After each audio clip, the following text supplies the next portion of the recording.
प्रेम रे कुहंतो सद्गुरुदेव महाराज की जय। समस्त दर्शक बंधु माँ मौसी और भाई भौणी माने समस्त को सादर जय श्री सच्चिदानंद। हे दयासागर तुमको कोटि कोटि प्रणाम। जड़े भक्तर हृदय स्वतः गाई उठे जेबे से निज भितरे भगवानंकर सत्ता को अनुभव करे। भगवानंकर सर्वव्यापी रूप को अनुभव करे। भगवानंकर सर्वव्यापी सही पावन नाम को निज भितरे जानी तार ध्यान करे। ठीक जेपरी सूर्य उदय हेले रात्रिर घन अंधकार समाप्त हो जाए, ठीक सहीपरी जगत नियंता परमात्मा उपरे पूर्ण विश्वास हो गले पापर समूढ़ विनाश हो जाए। ईश्वर निश्चय अछंती एही दृढ़ विश्वास हो गले मनुष्य निर्विकार निशंक निर्भय और निश्चिंत हो जाए। ईश्वर सर्वव्यापक सर्वशक्तिमान परम दयालु जगक्षेम वाहक विश्वम्भर एवं परम सुहृद अटंती। व्यक्ति भितरे एही बोध बा ईश्वरीय भाव जाग्रत हेबा परे से काम क्रोध लोभ मोह भय आदि दूरेई रहे और जीवन रे कौनसी प्रकारर पाप कर्म करे नहीं। जेपरी जड़े पुलिस ऑफिसर को सामना रे देखिले व्यक्ति कौनसी नियम विरुद्ध कार्य करने को साहस करे नहीं, अथवा कौनसी सुयोग्य गुरु को सामना रे देखिले पाप कर्म करने को संकोच बोध हुए। ठीक सहीपरी जीए विश्वाधार जीव जगतर स्वामी परम गुरु ताहांको अहर्निश निज अंतकरण रे पाई अथवा निज सम्मुख रे देखी व्यक्ति कदापि पाप कर्म करि पारिबो नहीं, किंबा निज परिवारर भरण पोषण पाई से सद्मार्ग को छाड़ी असत् मार्ग को केबे आपणाइब नहीं। जदि से निजर परम सुहृद परम दयालु सर्वशक्तिमान परमात्मा को सबुठी सर्वव्यापक रूप से देखा पाइब, तेबे यह निश्चित जे संसारर कौनसी प्रकारर भय बा ताप तार क्षति करि पारिब नहीं कि से पाप कर्म करने को आगभर हेब नहीं। जो व्यक्ति भितरे ईश्वरंक प्रति पूर्ण विश्वास थाए, तांकर दयापति प्रति पूर्ण भरोसा थाए, ताकू भगवत कृपार प्रत्यक्ष अनुभूति प्रति क्षण रे हेबाकू लागे। प्रकृत रे जो व्यक्तिर जीवन भगवत कृपा उपरे निर्भरशील से कदापि कौनसी काल रे दुखी हुए नहीं। से जीवनर प्रति मुहूर्त बा प्रति पदक्षेप को भगवानंकर विधान बोली भावे एवं तांकर विधान भगवत दयारे ओतप्रोत होइथिबार अनुभव करी से सदा प्रफुल्लित रहे। से भावे मोर स्वामी मो पई जो विधान तैयारी करिसंती ताहा समस्त विश्ववासींक पई परम कल्याणकारी अटे। वास्तव रे यह पूर्णतः ध्रुव सत्य अटे।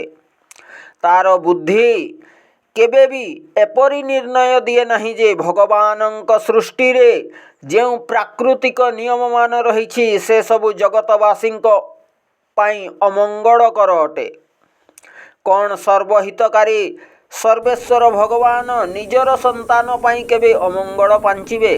कदापि नुहे। जदिओ से संसार रे अनेक प्रकारर दुख कष्ट बा दंडर विधान करिसंती, किंतु एसबु से जीवर कल्याण पाई करिसंती। एसबु प्राकृतिक नियम बा दुख कष्ट मान ठीक सहीपरी जेपरी जड़े जन्मदात्री माँ निज संतानर कल्याण पाई करि थाए। माँ केबे निज संतान सह एपरी व्यवहार करे लागे सते जेपरी से निज शिशु प्रति बहुत कठोर हो जाइछि, किंतु माँ से समय रे निजर कठोर स्वभाव पाई केबे पश्चाताप करि न थाए। कारण से जानी थाए जे से जहा किछि करुछि संतानर मंगल पाई करुछि।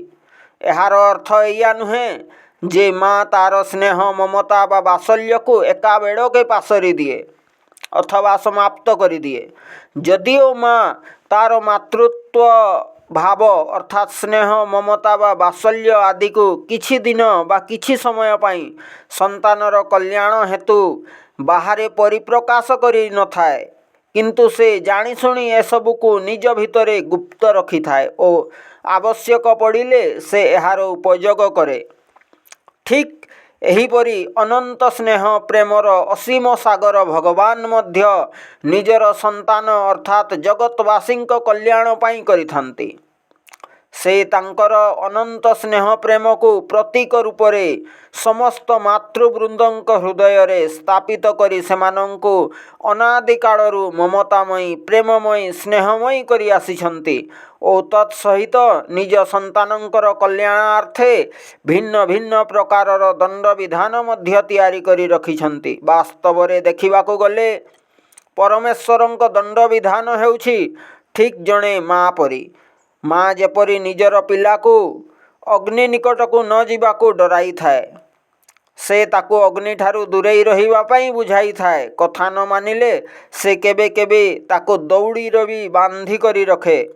एहा छड़ा एमिति घटनाक्रम भी केबे केबे देखिबाकू मिले जे जदि छोट पिला मोहवशतः कौनसी हानिकारक वस्तु को ता हाथ में धरिबा को चेष्टा करे, तेबे ता माँ सही वस्तु को ता हाथरू जबरदस्त करी छड़ाई निए अथवा तार मंद आचरण को देखिले ताकू डराए और धमकाए।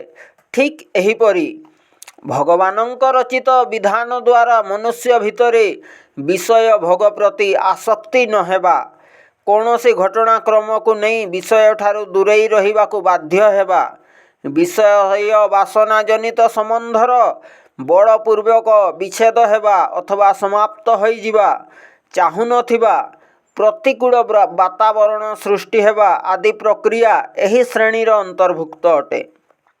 वास्तव रे अज्ञान अवस्थारे माया संसारर विषय भोग धन संपत्ति जस कीर्ति स्त्री पुत्र आदिर प्राप्ति मनुष्य को नरकगामी कराए।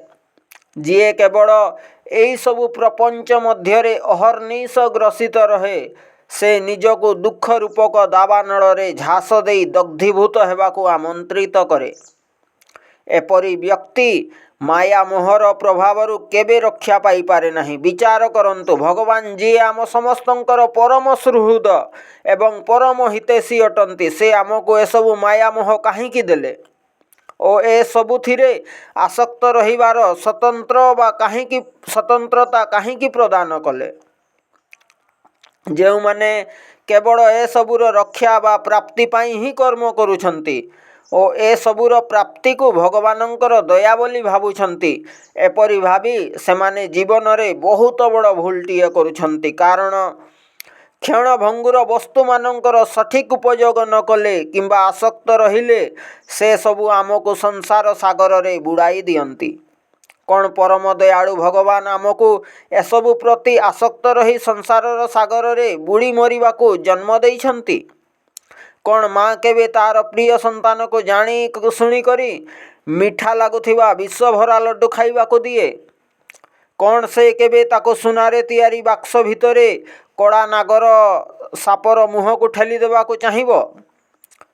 कौन से केबे निज संतान को लाल टहटह जड़ंत अग्निशिखा मध्य को ठेली दे पारिबो? कदापि नुहे। ठीक सेहीपरि सर्वहितैषी भगवान आम समस्तंकर माता पिता बंधु सखा अटंती। सेथिलागी मुनि ऋषि प्रभुंकर वंदना गाई कहिछंती, तमेव माताश्च पिता तमेव तमेव बंधुश्च सखा तमेव तमेव विद्या द्रविड़ं तमेव तमेव सर्वं मम देव देव। भगवान को सर्वप्रथमे माता बोली संबोधन करा जाइछि। ताहेले कौन भगवान रूपी माता माया मोहर रचना करी आमको ता भितरे बुड़ी मरिबाकू अथवा संसार रे हंतसंत होई दुख कष्ट भोगिबाकू देइछंती? कदापि नुहे। एपरि भाबी भाबी बहुत बड़ अपराध। से जहा किछि करिछन्ते आमर मंगल पई करिछन्ते, किंतु साधारण मनुष्य एसबुर गूढ़ रहस्य को बुझी पारे नाही। प्रकृत रे जी भक्त प्रहलादंक परी भगवानंकर एकनिष्ठ भक्त, तांकर अति निकटतर, से तांकर रचित माया को तांकरी शक्ति बा मातृशक्ति बोली भावी आदरी निए और जीवन रे जेते दुख कष्ट आसिले भी से सबू को ईश्वरंक दया कृपा भावी सही निए। एणु भक्त भितरे विषय वासनार प्रभाव न थाए। प्रभाव नथाई मध्य जदि केबे एहार प्रभावरु जीवन रे कौनसी प्रकारर दुख कष्ट आसे, सेतेबेले से दृढ़ विश्वासी भक्तर चित्त आनंद उल्लास रे नाची उठे। से संसार रचना को भगवानंकर कृपा प्रसाद बोली भावे और दुख सुख उभय रे तांकर कृपा ओतप्रोत होइथिबार अनुभव करे, तथा तन्मध्यरे से प्रभुंकर पावन स्वरूपर दर्शन करी एक शिशु भली निज स्मृति रे बांधी रखे। एहीपरि भावरे से आनंदमय रहे और प्रत्यक्ष अनुभव करे जे भगवान ता उपरे अहेतुकी कृपा करिछन्ति, कारण से आनंद सागर अटंती। सेथिलागी भक्तजन दया सागर दीनबंधु को श्री चरण रे भाव विभोर होई गांती। दुख भी मुझे प्यारा है, सुख भी मुझे प्यारा है, किसको छोड़ूं भगवन, दोनों ही तुम्हारे हैं। सुख भी मुझे प्यारे हैं, दुख भी मुझे प्यारे हैं, किसको छोड़ूं भगवन, दोनों ही तुम्हारे हैं।